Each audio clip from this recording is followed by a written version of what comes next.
This is a radiological defense operations room, a nerve center for survival, which we hope we will never have to use. But since war could come, this room is ready, and so are others throughout the country.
Radar.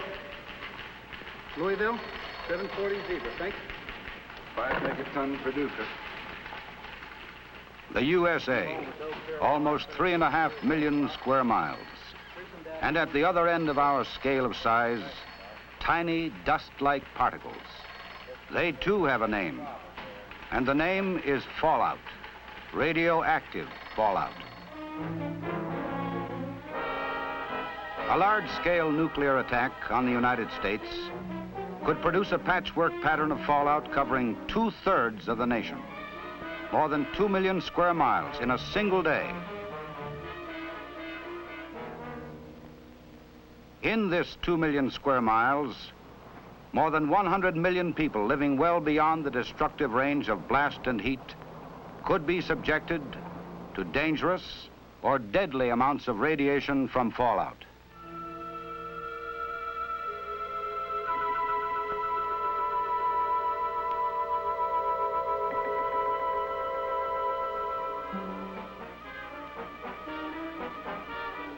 Carried upward 15 miles or more by the mushroom cloud, spread laterally by shifting winds at all altitudes, fallout from a single thermonuclear blast could severely contaminate a 60-mile strip downwind from ground zero, 1,200 square miles within an hour of explosion, 4,000 square miles in 6 hours. All of us, even in small towns and on farms, live within fallout range of a likely target. Furthermore, since these targets are often only a few hundred miles apart, fallout patterns can overlap, intensifying the danger. How do we know all this? From practical experience.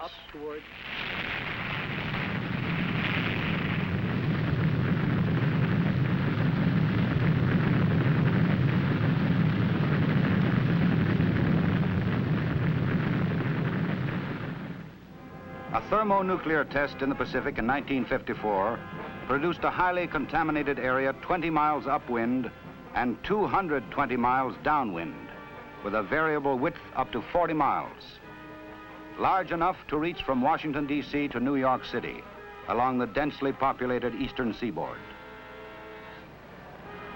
In this 7,000 square mile area, there would be enough radioactivity to threaten seriously the lives of all who failed to take shelter before fallout arrived. Let's look at it in another way. Let's assume that industrial St. Louis were hit by a weapon with the explosive equivalent of millions of tons of TNT. Depending on winds, fallout could extend 40 miles into southwest Illinois in an hour, to Terre Haute, Indiana, 150 miles to the east in 7 hours, and to Wheeling, West Virginia, another 325 miles within 24 hours. Total drift, more than 500 miles.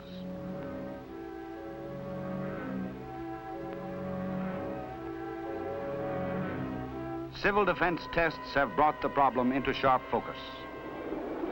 In one exercise, an imaginary force of 500 bombers severely damaged this country's key industries. Yet, effects from fallout posed a more serious threat to the nation's survival than did the devastating but more localized effects of blast and heat. Let's examine some of the problems. Although most sources of water are located well outside of big cities, the wide drift of fallout could cause serious contamination of our surface water supplies. Fallout from a nuclear attack could gravely affect the nation's agriculture. Food supplies in fields or in open storage could become dangerously contaminated. Possibly they could be recovered for later use. But what about future harvests? They too could be dangerous if grown in seriously contaminated soil. Cattle, horses, and sheep might have to be kept out of pastures for a long time.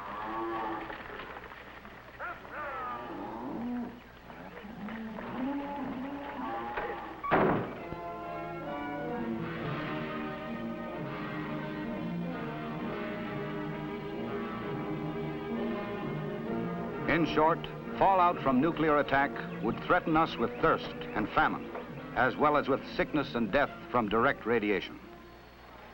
That is why our survival as a nation can depend on how well we prepare to defend ourselves against radioactive fallout. And there is a defense against fallout. Before we examine our radiological defense programs, let's take a look at the basis of the problem. As every youngster learns today, there is nothing new or mysterious about radiation. A Roentgen, which we call an R, is a standard unit for measuring radiation.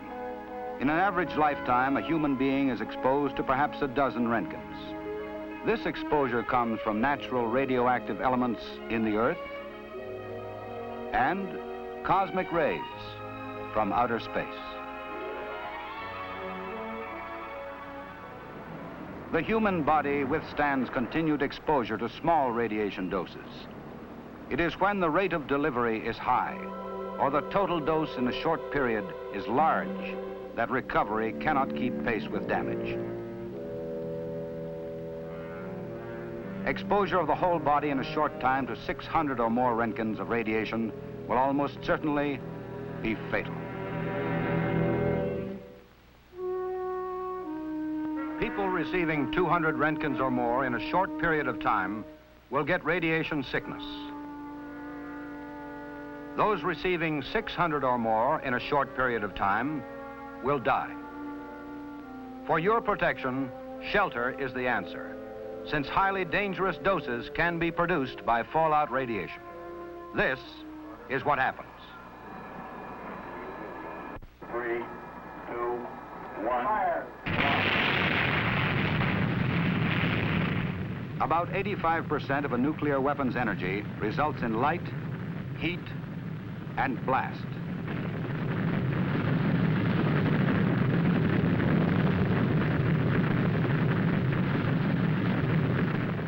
But 15% of the released energy is radiation. This is of two types. The first, initial radiation, is emitted from the fireball shortly after detonation. Since for large weapons it generally does not spread beyond the blast area, initial radiation is of minor concern in the overall problem of radiological defense. It is the second type, residual radiation, that creates the fallout problem. Its production can be described simply.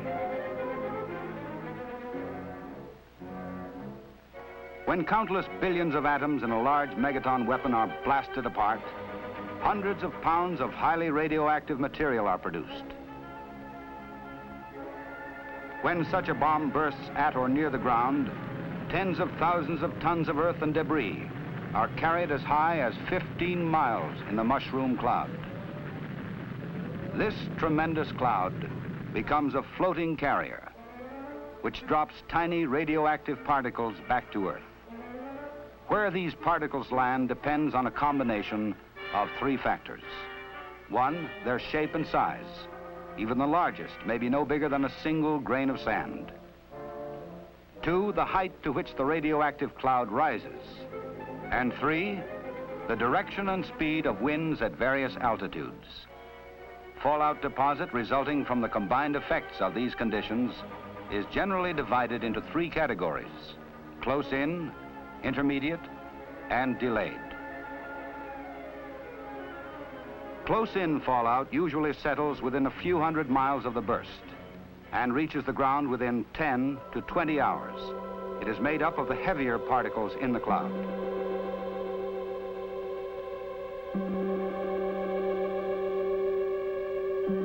Intermediate fallout descends within a few weeks of the detonation. Since the particles are small, they remain in the air for weeks, covering many thousands of square miles. Sometimes they are driven to Earth by rain or snow. Delayed fallout is composed of very small particles that may drift completely around the Earth several times and may not descend for months or years. Radiological defense personnel, RADEF personnel for short, are primarily concerned with close-in fallout. As you can see, close-in fallout is our real problem in radiological defense. And the problem becomes even more complicated because the speed, range, and direction of fallout depend upon ever-changing wind and weather conditions. Large particles fall fast and land relatively near ground zero. Smaller particles fall slowly, land further away. Winds, which vary at all altitudes and seasons, affect the pattern of these deposits. With winds variable at different altitudes, the spread of fallout will result from the effects of all winds acting upon it. For this reason, radiological defense officers cannot use surface wind direction alone as a basis for forecasting fallout.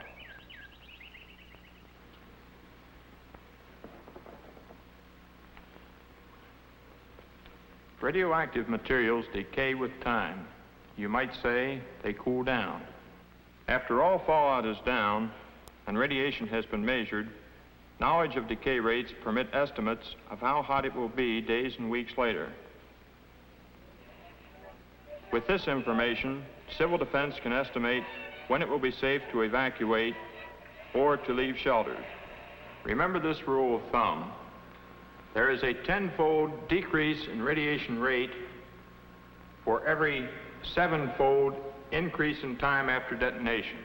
For example, a level of 1,000 R per hour at 1 hour after the explosion would be reduced to 100 R per hour 7 hours following the explosion. At 7 times 7 hours, or in 2 days, the level would be down to 10 R per hour. At 7 times 49 hours, or at the end of 2 weeks, the level would be reduced to only 1 R per hour. But remember, until decay reduces radiation to tolerable levels, there are only 2 safeguards against it: distance, that is evacuation to safe areas, or mass,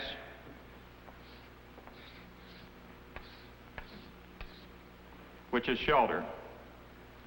Underground shelters covered by at least 3 feet of earth, or basement shelters of the types recommended by civil defense, will give substantial protection. This is why we believe that most people who live beyond the areas destroyed by blast and heat can survive fallout if they will follow civil defense instructions. As serious as fallout is, we can cope with it through action as individuals and through an effective radiological defense program. An active program carried on by federal, state, and local governments. At the federal level, representatives of many agencies meet regularly to perfect methods of collecting and analyzing fallout information and to find the best means of advising our states and communities about fallout conditions after a nuclear attack.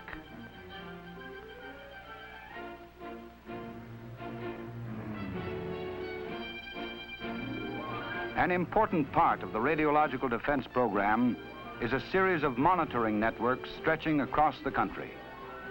A combined system of federal, state, and local stations, thousands in all, which will gather information on radiation levels as soon as fallout begins to spread downwind.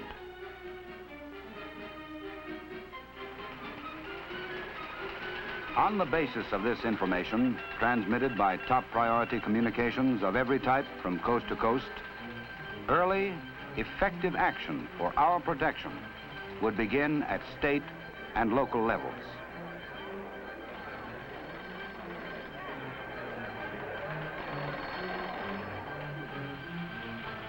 In some cases, evacuation.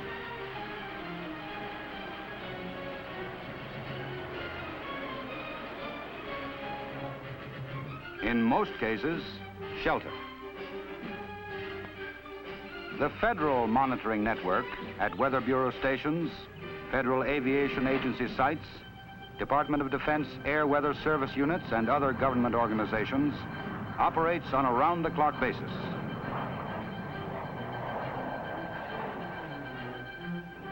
At every level of government, radiological defense units are being equipped and trained to act.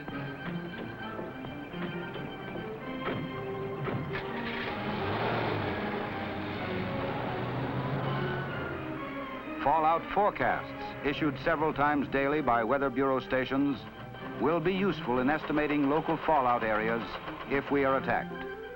Certain stations gather weather information that is processed to give an estimate of the areas in the nation where fallout could be expected.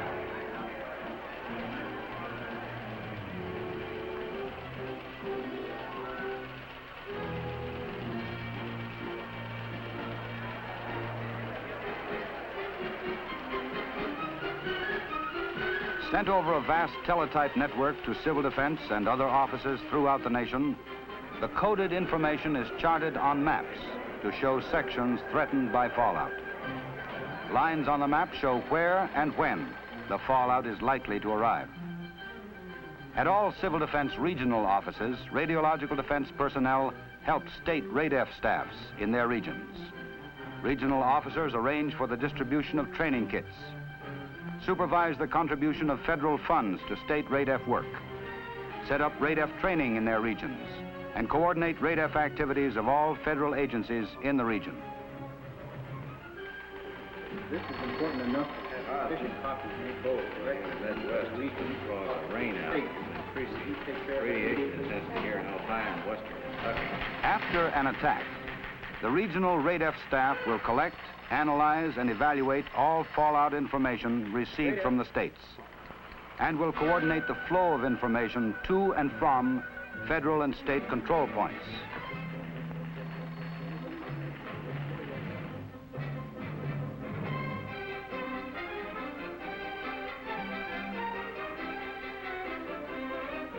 The state RADF people will use both ground and aerial monitoring units to make broad statewide surveys.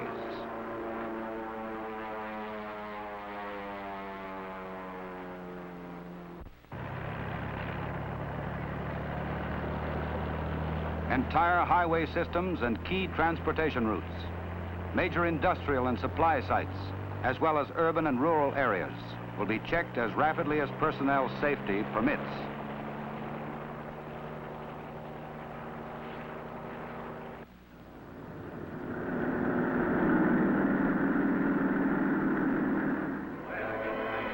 The state RADF unit also maintains working maps. It plots and correlates data, analyzes reports. By transmitting its summaries, it links regional and local offices. But it is at the local government level that radiological defense will be on an immediate, down-to-earth basis.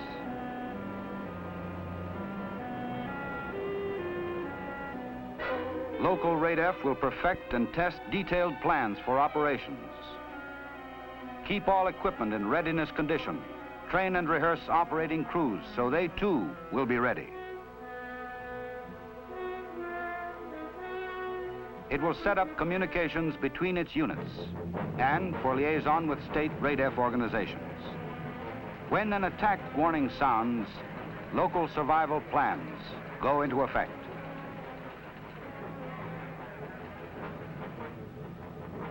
Monitors will report to their stations.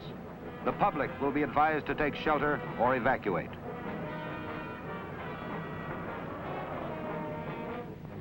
After attack, first reports of radiation measurements will come from sheltered monitoring stations. As soon as radiation levels permit, police, firemen, highway maintenance men, conservation officers, everyone trained to use survey meters will begin the vital work of getting detailed data to control centers.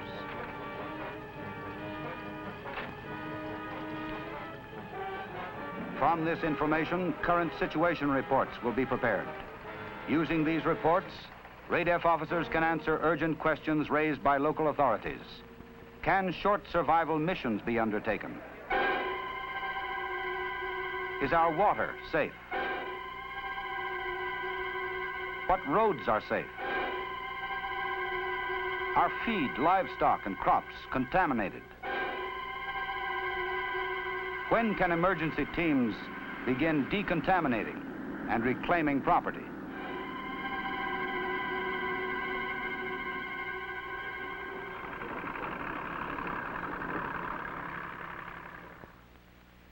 When will radiation die down enough to make it safe for people to leave shelters for brief periods and for utilities to be put back into service?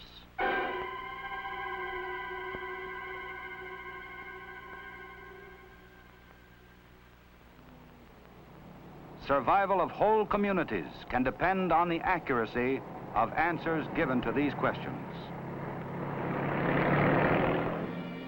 Local RADEF plans also cover places where people work. Employers must shoulder their responsibilities by providing fallout shelters for workers.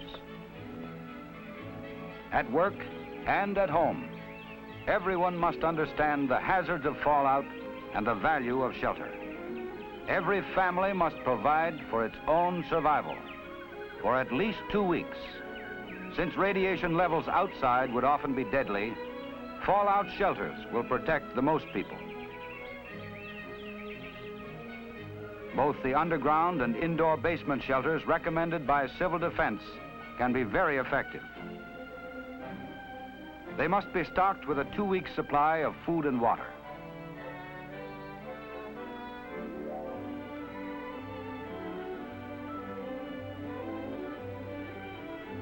First aid supplies, flashlights, and a battery radio with Conelrad frequencies 640 and 1240 clearly marked on the dial should be included.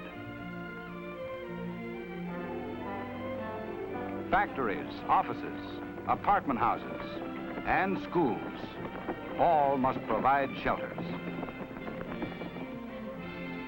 Remember, too, that personal decontamination is important. Fallout particles can be brushed from clothing and washed from skin.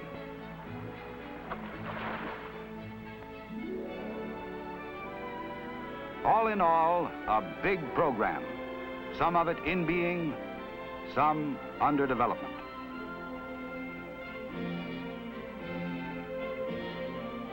But it takes action to fulfill this program. Radiological defense training is being expanded. First priority, train more instructors. At 3 national centers, in classrooms, on calibration ranges, learning theory and practice, more than 2,000 adult students each year are taking basic or advanced courses. Courses that will qualify them to instruct classes back home. A total of 600,000 monitors must be trained to make radiological defense effective in every community.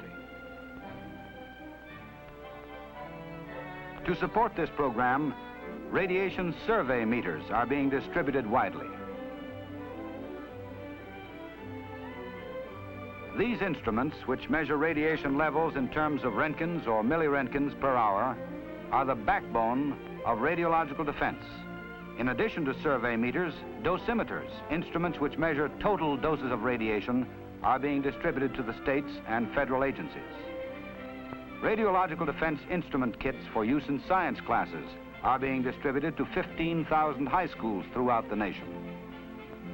With the aid of this equipment, our young people will acquire a better understanding of radiation and will be better prepared to contribute to the nation's RADEF effort. Improved radiation measuring instruments and multiple-purpose computers are being designed, built, and tested. An intensive public education program to tell the American people about radioactive fallout and shelter is underway. For it is an informed public that will mean the difference between success and failure in meeting this threat. Informed people in homes and factories and offices must know their personal responsibilities for shelter and protection. Informed officials at all levels of government, from Washington, D.C. to the smallest town council, must understand the RADEF program and help make it work if the people of the nation are to survive.